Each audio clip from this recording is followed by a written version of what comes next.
Hello there, welcome to NTV English News Bulletin. I'm Bhavana Casey. In the beginning, we have the headlines.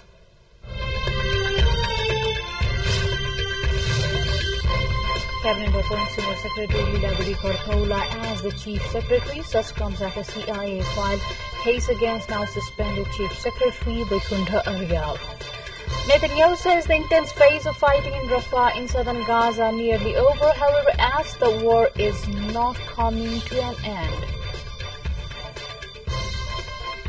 South Korea aces past West Indies to reach the semi-finals of T20 World Cup, also climbs to the top of the group. And Scotland crashes out of Euro 2024 as Hungary secures a stunning late victory. Host Germany grabs stoppage-time equalizer against Switzerland.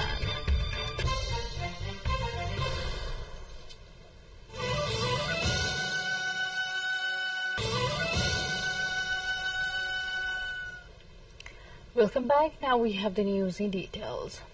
Senior Secretary Leeladvi Gartola has been appointed as the Chief Secretary. The meeting of Council of Ministers held this morning in Singapore made such decision after a commission for the investigation of a Bishop Authority CIA filed a corruption case against 12 individuals, including Chief Secretary of the Government, Dr. Vaikunta Arial, on Sunday. With a corruption case filed against Arial in the special court, he is automatically suspended from his post. Gartola is the senior most among the secretaries in the office of the Prime Minister and Council of Ministers. Gartola had executed various responsibilities, including the chairperson of Nepal Law Commission, before being transferred to the Prime Minister's office. The corruption case filed by the CIA accuses Arial and others of irregularities amounting to millions of rupees in procurement of excise duty stickers for the Security Printing Center during Arial's tenure as the Secretary of Ministry of the Communication and Information Technology. The meeting of House of Representatives will continue today as well. The bill on secure transactions first amendment that originated in the National Assembly will be tabled during today's meeting. Also in the meeting, line ministers are scheduled to address to the queries raised by the MPs during deliberations on the Appropriation Bill 2081. Vice Minister of Foreign Affairs of the People's Republic of China, Sun Weidong, is arriving Nepal today on a 3-day official visit. The Chinese Vice Minister is visiting Nepal to attend the 16th meeting of Nepal-China Diplomatic Consultation Mechanism. The mechanism meeting is scheduled to be held tomorrow in Kathmandu. Foreign Secretary of Nepal, Alsewal Amsal, will lead the Nepal delegation comprising of senior officials from various ministries of the Government of Nepal at the consultation mechanism meeting. The Ministry of Foreign Affairs stated that the overall areas of bilateral relations and cooperation between Nepal and China will be discussed during the meeting. Weidong is also scheduled to pay courtesy calls on President Ramchandra Podel and Prime Minister Pushpakamal Dahal during his visit. The Chinese Vice Minister Weidong will leave Kathmandu on 26th of June. The flood triggered by incessant rainfall last night has swept away a temporary breeze in Melamchi. Melamchi Municipality's Mayor Aitaman Tamang said that a temporary breeze has been washed away at Fatte of Melamchi Municipality. The temporary breeze was constructed by installing a hume pipe at the site after the flood in 2078 BS had washed away the breeze. The temporary breeze was connected to Melamchi Bazaar and Melamchi Municipality's ward number 7 and 8. As the breeze has been washed away, it has become difficult for the locals to travel from one place to another, even within the ward. With this update, time to go for a short break, but still to come we have.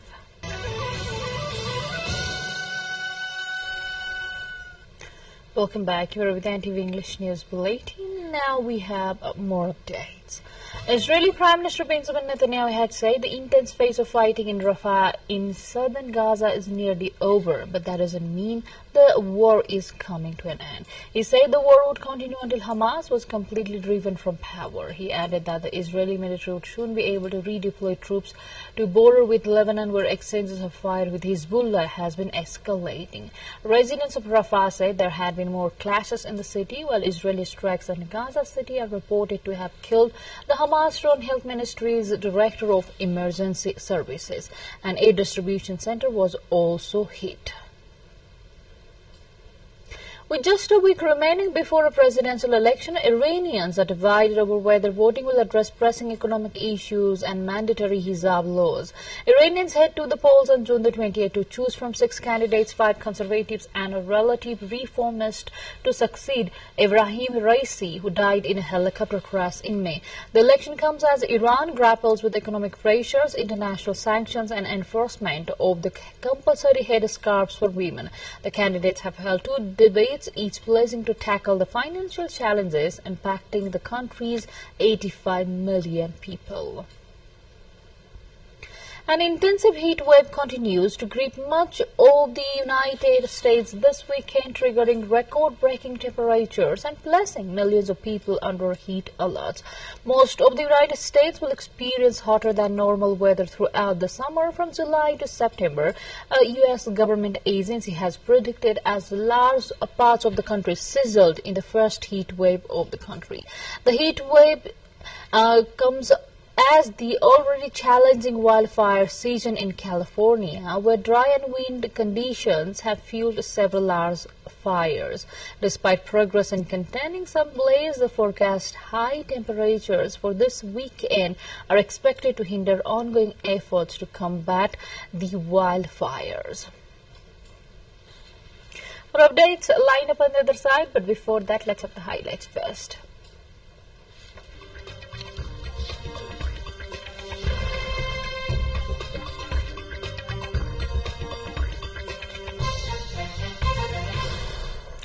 Beijing wants the European Union to scrap its preliminary tariffs on Chinese electric vehicles by July the 4th. China's state-controlled Global Times reported after an agreement by both sides to hold new trade talks.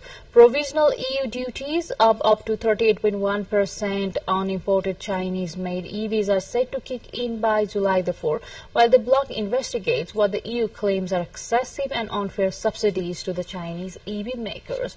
Both sides have agreed to restart tariff talks after a call between EU Commissioner Vladis Dombrovskis and Chinese Commerce Minister Wang Wentao on Saturday during a visit to China by Germany's Economy Minister, who said the doors for discussion are open. The tariffs are set to be finalized on November 2nd at the end of the EU anti-subsidy investigation. Now to next update, the U.S. military showcases the AC-130J Ghostwriter at Osan Air Base in South Korea. Derek Lipson, commander of the U.S. Special Operations Command Korea, says the aircraft is used for close air support, armed interdiction and armed reconnaissance, making it one of the most requested assets during combat operation. Lipson says that he hopes the training which is being conducted will not need to be executed. 2 more updates, but before that, let's have the highlights first.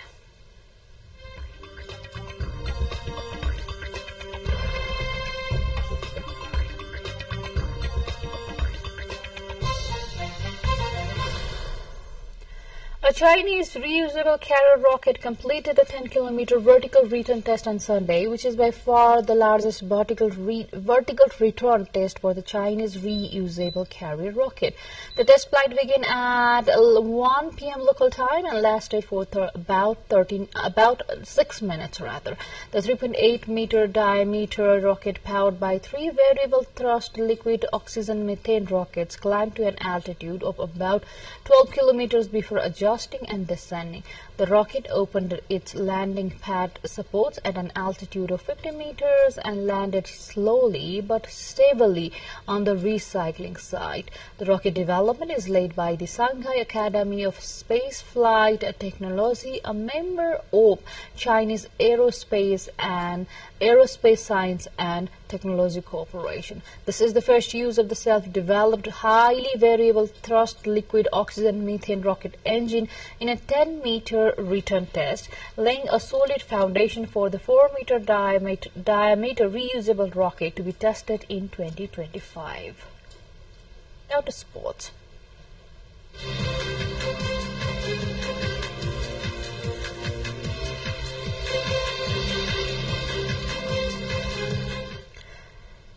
South Africa are through to the T20 World Cup semi-finals after a tense 3-wicket win on Duckworth-Lewis-Strand method over co-host West Indies in a winner-takes-all Super 8s match. After England secured their place in the last 4 on Sunday, the game in Antigua was essentially a quarter-final to decide the other side to progress from the Group 2. Chasing a DLS revised target of 123, South Africa ovaled at times but ultimately withstood the pressure, and Marco Jansen thumped a 6 to seal the win with 5 balls to spare. Having restricted West Indies to 135 for 8, the Proteas appeared in control, but Andre Russell struck twice in the second over of the chase to lead them 15 for 2. The Windies' momentum was halted immediately, though, by a sudden downpour that kept the players off for around 75 minutes. South Africa returned with a new target from 17 overs, and now the Proteas go through the top of the group with England second and will face the runner-ups in Group 1. Scotland crashed out of Euro 2024 in the most heart-wrenching fashion as Kevin Kobolt's 100th minute winner earned Hungary a stunning late victory. The Scots, who could have still held faint hopes of reaching the last 16 with a draw, were stung on the counter-attack to spark bedlam in the Stuttgart arena. It means Steve Clark's side, who did not register a shot on target, finished on 1 point and once again failed to make it out of the group at a major tournament. Meanwhile, substitute Niklas Füllkrug scored a late equalizer for Germany as they rescued a draw with Switzerland to top Group A. The Swiss thought they were going through to the last 16 as group winners after an early goal until Füllkrug headed in an equalizer. Well, that's all we have in this edition of English News Bulletin. I'll see you again with next round of English Bulletin at 6 in the evening. But before we say goodbye, let's have a quick reminder of the major stories.